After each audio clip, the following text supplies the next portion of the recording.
Ontario Education Online students. Today we're going to be talking a little bit about mummification.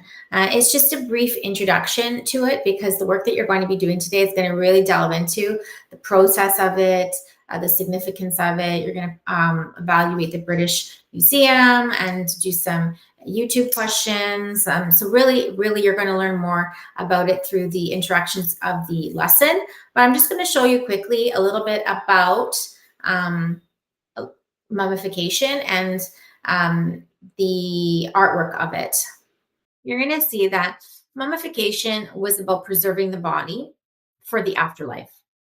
So there are many steps to this process, of removing organs, putting certain organs in the canopic jars, the use of nitrate, how many days, etc. Right? This is the process of mummification. But in the end, what you end up with is a pretty well reserved remain of a person. So this is an example of a mummy. If you go to even the museum, the Raw Museum, the Royal Ontario Museum downtown, you'll notice that they do have some mummies on display. Some are put in sarcophaguses like this. It's like not unlike today, where when someone passes away, they're put in a they're put in a box of kinds, right? You're put in, and then some people are buried in the wall, some people are on the ground. Well, the Egyptians would bury their mummies in these sarcophaguses. Some were not buried in sarcophaguses like that. Some were buried in the deep sand, but the sand preserved the bodies. So this is another example. When you go to the ROM, you'll see something like this even, where bodies were preserved in desert sands, still quite preserved, without being wrapped, without that whole full mummification process.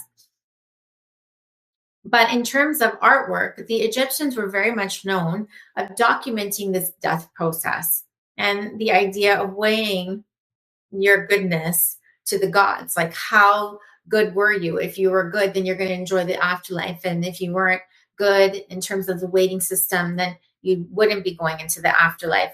And the importance of burying with the things that you need in the afterlife to enjoy a good afterlife. All of this stuff was really documented well in their artwork.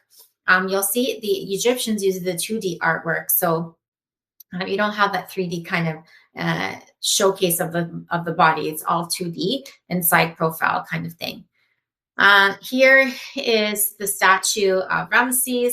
Again, most of the pharaohs were buried in chambers and they were mummified, but most of their chambers, as mentioned in the previous lesson, were looted by grave robbers because everybody knew there's a pyramid. That means there's lots of wealth there. It's a pharaoh that was buried there.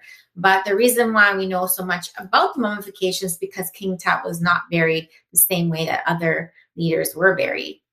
Okay, they were buried with statues. This is the Ramesses II sarcophagus.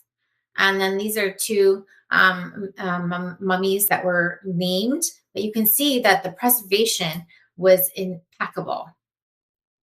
Now, the funerary process for pharaohs was quite elaborate.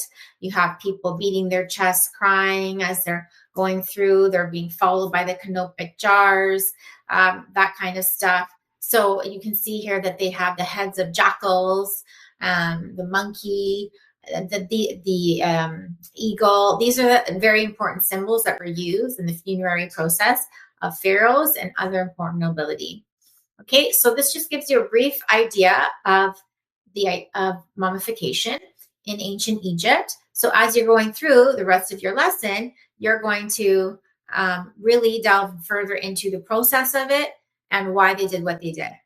All right, so I hope you enjoy and especially enjoy perusing the British Museum. Have a great day.